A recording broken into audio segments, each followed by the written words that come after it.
So hello everyone, स्वागत है आप सभी का the rankers club YouTube channel में। मेरा नाम दोस्तों विकास गुप्ता है और मैं अभी एज ए जीएसटी इंस्पेक्टर काम कर रहा हूँ। आज का जो वीडियो है एक एज ए इंफॉर्मेशन और एक मोटिवेशन के लिए आपके लिए हमने बनाया है, क्योंकि आज के वीडियो में हम शेयर करेंगे सैलरी स्लिप अपना। ठीक है, क्योंकि मेरे जीएसटी इंस्पेक्टर काम करते हुए 1 साल हो गया है, तो आपको कंपेयर भी करके बताएंगे कि जो शुरुआत में मैंने ज्वाइन किया था तो उस समय मेरी कितनी सैलरी थी और अभी कितनी सैलरी है। ठीक है, साथ ही साथ इस वीडियो में आपको मैं अपना जर्नी भी बताऊंगा, क्योंकि जो भी लोग पुराने व्यूअर है मेरे, उनको पता है मैं पहले दिल्ली में एमटीएस था और अभी मैं जीएसटी इंस्पेक्टर हूँ। तो इस बारे में भी बात करेंगे कि कैसे कितने समय मुझे लगे और मेरे कितने अटेम्प्ट्स थे, ये सारी चीजों पे बात करेंगे। ठीक है, तो चलिए सबसे पहले यहाँ पर देखिए, मेरा जो सबसे पहला जो सिलेक्शन हुआ था इन एसएससी एग्जाम्स में, वो था एमटीएस के पोस्ट पे। ठीक है, तो 2023 में मेरा एज ए एमटीएस मैंने ज्वाइन किया था जून जुलाई के आसपास। ठीक है ना, तो जून जुलाई में जब ज्वाइन किया तो उस समय मेरी सैलरी जो थी वह 1800 ग्रेड पे एमटीएस का होता है लेवल 1 का, तो उसमें मेरा 18,000 बेसिक पे था और डीए उस समय 7,560 रुपए, एचआरए 5400 और टीपीटी अलाउंस आपको 1917 रुपए मिलता था। तो उस समय 32,000 ग्रॉस बनती थी। उसके बाद कुछ डिडक्शन भी होते हैं, जैसे मेरा 10 रुपए सीजीई जीआईएस एक इंश्योरेंस स्कीम होती है उसमें कटता है, और ये आपका एनपीएस का कट गया, और ये आपका हेल्थ कार्ड जो हमारा बनता है सीजीएचएस में, उसके 250 रुपए कटे। तो टोटल जो हमारा रिकवरी होता था डिडक्शन और 2,816 रुपए का। और जो मेरी फर्स्ट मंथ सैलरी जो पूरे कंप्लीट मंथ की आई थी वो आई थी 30,061 रुपए। ठीक है, तो ये मेरा फर्स्ट मंथ का सैलरी था। उसके बाद मैं जून जुलाई में ज्वाइन किया और दिसंबर के आसपास मेरा सीजीएल 2024 से सिलेक्शन हो गया था। सॉरी, सीजीएल वो समय 23 या 24 से मेरे को याद नहीं, मतलब उस ईयर वाला जो सीजीएल था उसमें मेरा सिलेक्शन हो गया, तो मैं फिर जीएसटी इंस्पेक्टर लग गया था। ठीक है, उस समय मेरे लगभग 312 नंबर थे और जो आंसर की चेंज हुआ था तो उसमें मेरे 4 क्वेश्चंस में क्या हुआ कि दोनों टाइम मेरा वो हो गया कि एक बार 2 क्वेश्चन सही और 2 क्वेश्चन मेरा गलत हो गया। 4 क्वेश्चन में मेरे इशू था, तो 2 सही हो गया, 2 गलत हुआ, तो मेरा शुरू में भी 12 ही था, दूसरा रिवाइज रिजल्ट आया उसमें भी 312 ही था, और फिर तीसरा भी रिवाइज रिजल्ट आया उसमें 312 ही था। ठीक है, तो उस समय मेरा selection as a GST inspector हो गया। ठीक है, अब देखिए 30,000 के सैलरी पे मैं एज एमटीएस काम कर रहा था।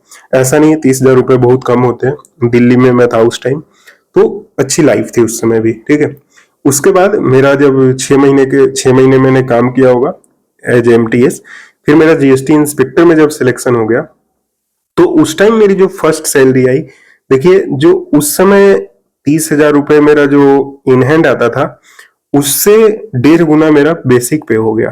तो ये डिफरेंस होता है लेवल 1 और लेवल 7 के जॉब में। ठीक है, तो 45,000 के आसपास मेरी बेसिक पे थी और 22,450 डीए मेरा आता था, क्योंकि उस समय शुरुआत में 50% डीए था, एचआरए 8980 और टीपीटी अलाउंस 2700, तो टोटल 79,000 जो है वो मेरा ग्रोस बना। ठीक है, उसके बाद जब आपकी इनकम बढ़ जाती है तो इनकम टैक्स भी कटने लगता है, तो इनकम टैक्स 2,000 कटा, फिर एनपीएस का 6,750 कटा, सीजीएचएस का कटा, फिर हेल्थ एजुकेशन सेस लगता है वो कटा, तो 9,525 रुपए डिडक्ट हो गए। तो मेरा जो फर्स्ट मंथ का सैलरी आया था वो 69,505 आया था। ठीक है, मई 2024 में। वैसे मैंने ज्वाइन पहले कर लिया था, बट मैं ये आपको सैलरी इसलिए दिखा रहा हूँ क्योंकि 1 महीने का मैं दिखा रहा हूँ, तो उससे आपको आइडिया लग जाएगा।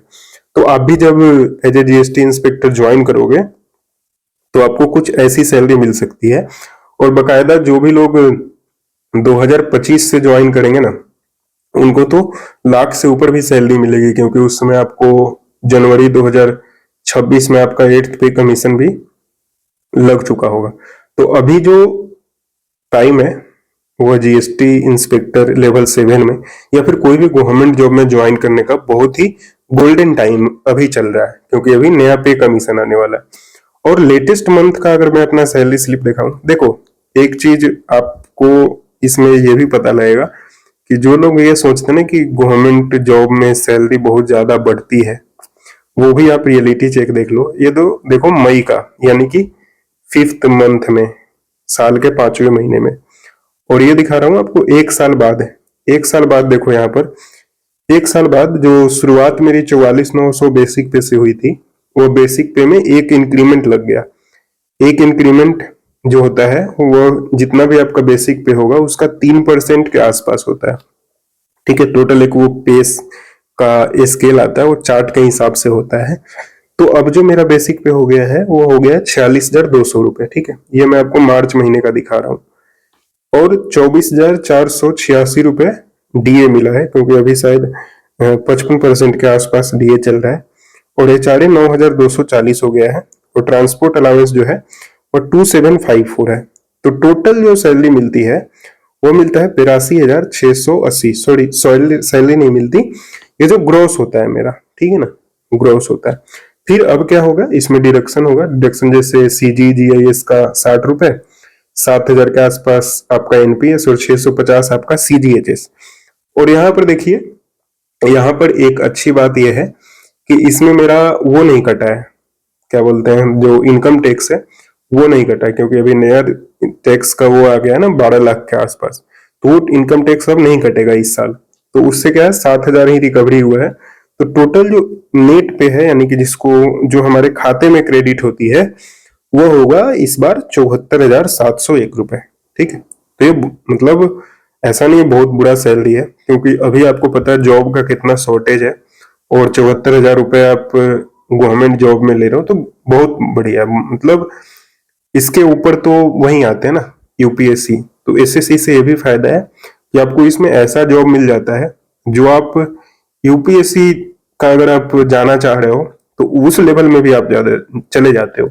तो एसएससी जॉब का ये फायदा होता है। ठीक है, तो अब देखिए क्या है कि यहाँ पर 82 मेरा ग्रॉस हो गया, और पहले जो मेरा ग्रॉस था वो था 79। तो आप लगभग समझो 5-6 महीने में 3,000 के आसपास इंक्रीमेंट आपको मिला है। और ग्रॉस में देखोगे तो 69 पहले आता था, अभी 74 आया है, यानी कि 5,000 के आसपास इंक्रीज आपको 6-7 महीने में मिलता है। ऐसा ही है, मतलब आपको साल में आप समझो तो जो भी आपका बेसिक पे होता है उससे 10% का इंक्रीमेंट आपको पर मंथ के हिसाब से मिलेगा। ठीक है, तो ये सारा आपको मैंने सैलरी स्लिप का दिखा दिया कि अगर एज जीएसटी इंस्पेक्टर में 1 साल काम कर लेता हूं तो सैलरी कितना इंक्रीज होता है। साथ ही साथ मैंने अपना जर्नी भी आपको बताया। और दूसरी बात मैं बता दूं कि मैंने इसमें अटेम्प्ट कितना दिया CGL का जॉब निकालने में।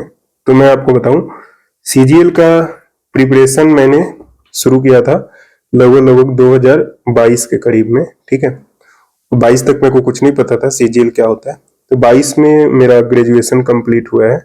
ठीक है, ग्रेजुएशन कंप्लीट होने के बाद 23 में मैंने फर्स्ट अटेम्प्ट दिया था। तो उस समय भी मेरा हो गया था, मेरे 305 नंबर थे। तो मेरे को अगर मिलता भी तो PA से उस टाइम मिलता, लेकिन आप विश्वास नहीं करोगे, लेकिन जो फर्स्ट अटेम्प्ट था उसमें मैं टाइपिंग में फेल कर गया था। ठीक है, तो CGL जो 2022 वाला जिसमें 36,000 के आसपास वैकेंसी थी, उस वाले में मेरा नहीं हुआ। फिर मैंने 2023 में जो दिया था जिसमें मैं सिलेक्टेड हूँ, ये मेरा मतलब पूरा मतलब विथ सारा प्रिपरेशन के साथ, बढ़िया प्रिपरेशन के साथ सेकेंड अटेम्प्ट था। तो इसमें टाइपिंग भी पास हो गया, क्योंकि इस बार मैंने वो प्रण ले लिया था कि भाई एग्जाम में फेल हो जाऊंगा लेकिन टाइपिंग में नहीं होऊंगा।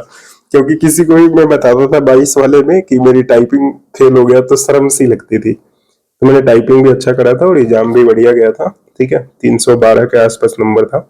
और फिर भी मैं जो इसमें CGL 2022 में था, तो मैंने जो फर्स्ट अटेम्प्ट दिया था उस टाइम तक मैं MTS का सिलेक्शन ले चुका था। 2023 में मैं MTS में था। ठीक है, तो MTS के पोस्ट पे होते हुए मैंने CGL 2023 का एग्जाम दिया था और उसमें मेरा सिलेक्शन हो गया था। ठीक है, तो अभी मैं कुछ एग्जाम्स वगैरह नहीं दे रहा हूँ, मैं ट्राई कर रहा हूँ PCS वगैरह ग्रुप A के पोस्ट के लिए।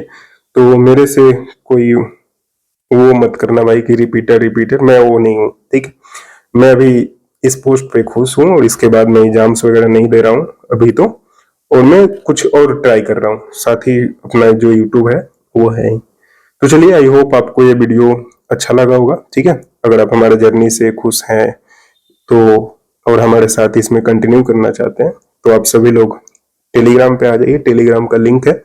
साथ ही साथ आप भी चाहते हैं कि जैसे मैंने स्मार्टली स्टडी करके फर्स्ट सेकेंड अटेम्प्ट में निकाल लिया है, तो आप भी चाहते हैं तो हमारा देखिए टेलीग्राम में एक लिंक होगा, हम मेंटरशिप आपको वहां पर देंगे जो कि अभी फ्री ऑफ कॉस्ट है अप्रैल तक। तो आप उसमें ज्वाइन हो जाइए। उसमें हम आपको डेली टारगेट वगैरह देते हैं कि क्या पढ़ना है, ठीक है, और आपको स्टडी मटेरियल सारा चीज मतलब बहुत ही बढ़िया ढंग से प्रोवाइड कराया जाता है। क्योंकि अभी आप देखोगे 400 के आसपास कैंडिडेट उसमें ज्वाइन भी हो चुके हैं और वो प्रिपेयर कर रहे हैं, ठीक है। तो आप सब भी उसका बेनिफिट लेना चाहते हो तो आप सभी उसमें ज्वाइन हो जाइए। साथ ही साथ जो हमारा ऑफिशियल टेलीग्राम ग्रुप है उसमें भी आप ज्वाइन हो जाइए। कोई भी अपडेट आता है तो आपको हम वहां पर दे देते हैं। चलिए, thank you for watching this video. मिलते हैं आपसे नेक्स्ट वीडियो में।